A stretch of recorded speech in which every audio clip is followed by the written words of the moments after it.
Well, hello, good evening, good afternoon, ladies and gentlemen, guys and girls. It is that time of the week where I talk for around 5-7 minutes about what's happening in real estate and specifically what I did on that day, which is not much today, but I'm just going to wait for a little bit of this audience to build up, expecting less people to join in today, having been a long weekend and school holidays for that matter. We're talking about long weekend in Sydney. Of course, Melbourne had their long weekend last week. Being a long weekend in Sydney, there were significantly reduced volumes. In fact, I was talking to one of the senior executives and auctioneers of the Ray White Group, Alex Pataro, who told me that Ray White's volumes versus last week as a group in New South Wales was about half. But he did say, Alex did say that, you know, when they look back at other long weekends over the last few years, there were hardly any auctions taking place, but there have been decent levels of auctions even on this weekend versus other long weekends, but overall volumes significantly down because vendors will not auction on a long weekend. And particularly in marketplaces where there is a lot of family transactions with kids at schools, when you overlay a long weekend with school holidays, it is a higher risk for a vendor in their mind to be auctioning on that day, with many people actually leaving the city or leaving the state, or even in some cases leaving the country for holidays. So that's why I'm not sitting in my car today, and I'm sitting wearing a green casual linen shirt because I chose not to work this weekend. Having said that, I've done something I've never done before. I have written to all the real estate clients I work with and let them know that I will be auctioning Sundays as well right till Christmas time, and the reason is I simply cannot look after the existing clients I have with the amount of auction volumes in the market.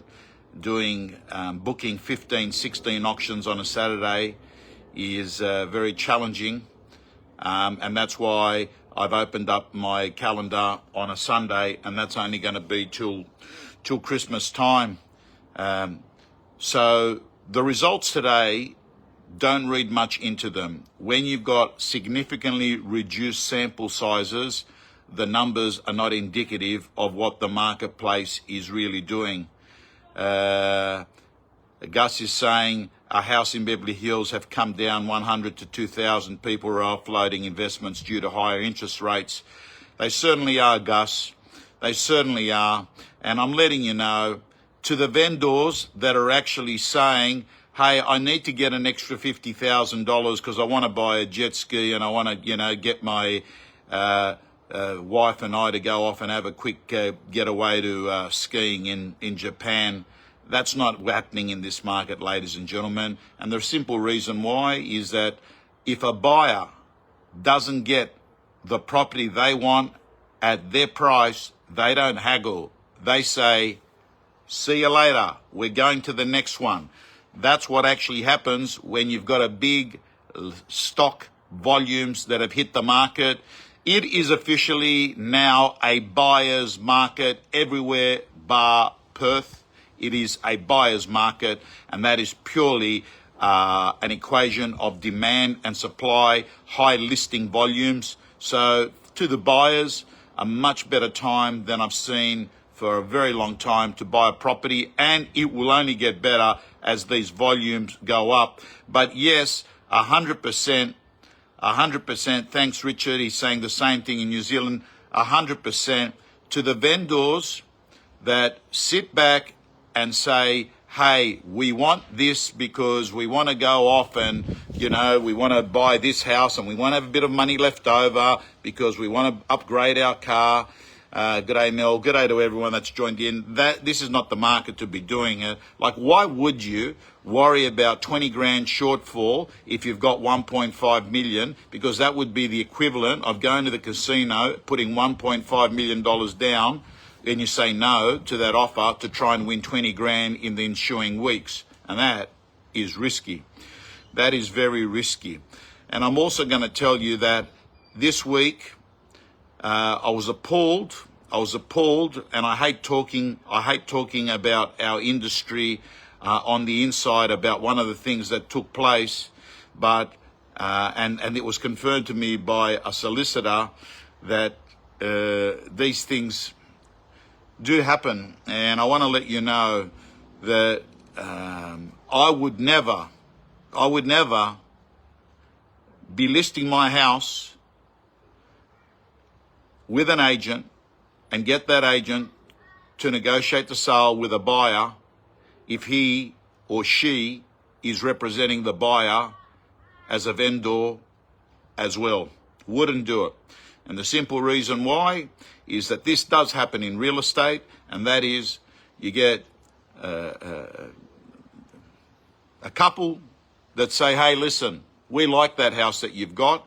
If you can get that house for us for 1.5 million instead of 1.6 million, and you can save us $100,000, we'll give you our house to sell, and we'll give you a higher commission on our house if you can actually do that.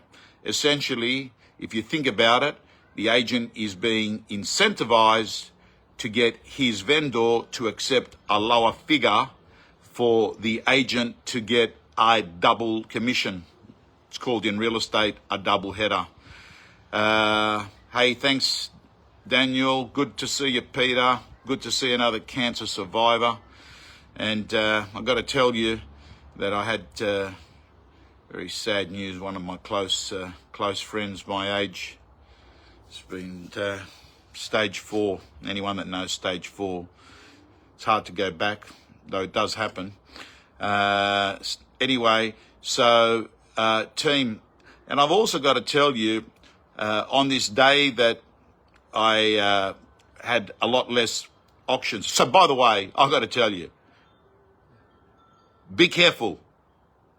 Be careful in having an agent get you accept an offer with a buyer that they're also representing that vendor. I think it can actually get complicated. And I've got to tell you, I heard an absolute beauty this week from an auctioneer who told me he had, and that's why, look, this guy's a youngish auctioneer, hasn't really been doing it for much more than 1 or 2 years, was doing an auction. Prior to the auction start, someone in the crowd put their hand up and said, "Excuse me, Mr. Auctioneer, can you please confirm in a really loud voice in front of everyone before the auction started that this property does not have its land contaminated underneath?" Yep,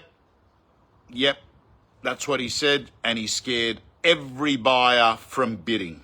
And it got me thinking of all the things that I've seen over the 40 years I've been in real estate at auctions that people do to actually get a advantage. That is one of them. Thank you, Tina. Tina's commenting on my shirt. I love this shirt. I'll tell you why I love it. Because it's the one present Madeline brought me back from Copenhagen. And I had a beautiful day, by the way. Nothing better. This was the first day I had with her in Sydney in about a year. Maddie and I went to Bondi Beach. She jumped out a swim, caught up with her friends that own a cafe there, went and had some sashimi. What a beautiful day. Did a run, went to the gym. So, yeah, but I was thinking about all the things. That was one of them, where you get someone that makes a real big public announcement at the start to scare everyone away. And in this instance, where I'm talking about the young agent, he didn't handle it, the young auctioneer, he didn't handle it well. He sort of ummed and ahed. He asked the agent. By that time, they had sent the a non-verbal language to the crowd, as if we're unsure, we're nervous, we're scared, and yeah, not good. I've had other ones where they, ask for some really strange things that don't even exist to try to scare crowds. Of course, in Greenacre, I get cars very loud doing screechies while the auction's going on to actually let people know this is what it's going to be like if you buy this house. Yeah. Anyway, team, I've got to say to you that the stock levels are amazing. I couldn't get over, hey, Anmol, I couldn't get over. How would I respond to that question? Angela, how do I respond to that question? This is what I say.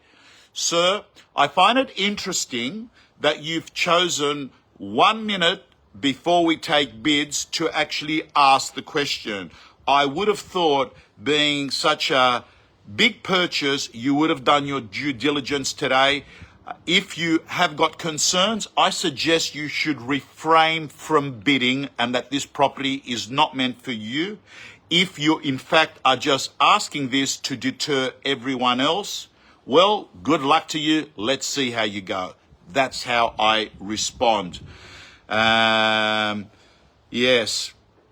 Anyway, thank you, Simon. Thank you. Yes, it was spot on, because the problem that we've got with underquoting right now is that we've got the good agents that tell a buyer it's worth about $1 million. The buyer turns around and says, well, you're saying $1 million. You're all crap. It's really going to go for 1, 2. I'm not going to come along. So they don't get an audience there. I mean, realistically, there are 2 types of buyers that are showing up to auctions. Sorry, there are 2 types of vendors that are going to auction. There are those that had a buyer excite figure to generate interest and get decent price, and there are those that overcook it and get no one at the property at all and nothing happens. That is what's actually going on. Thank you so much, Angela. And I've got to tell you that I found it interesting that News Corp had an article that in the last 12 months, the most searched dream job in Australia was how to become a real estate agent. How to become a real estate agent was the most searched dream job in the last 12 months.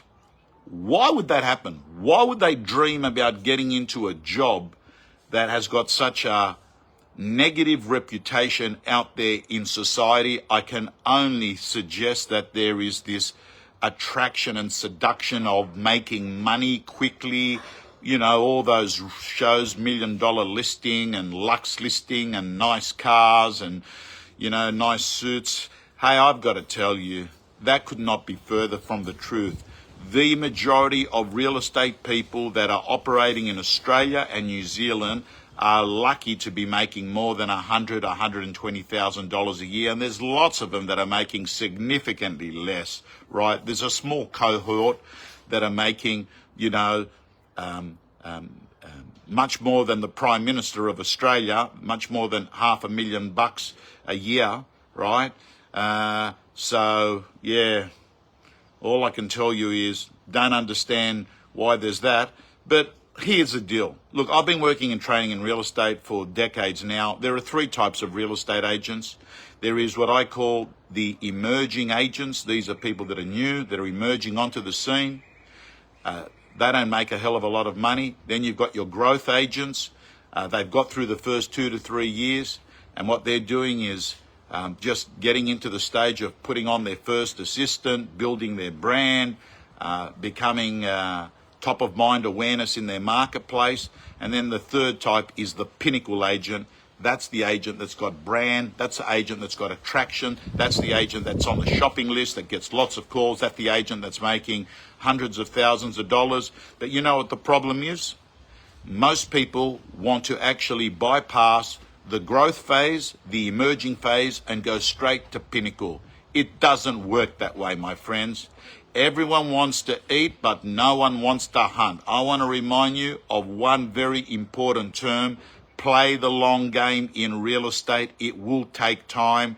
And please remember, the day you plant the seed is not the day you eat the fruit. Team, signing off.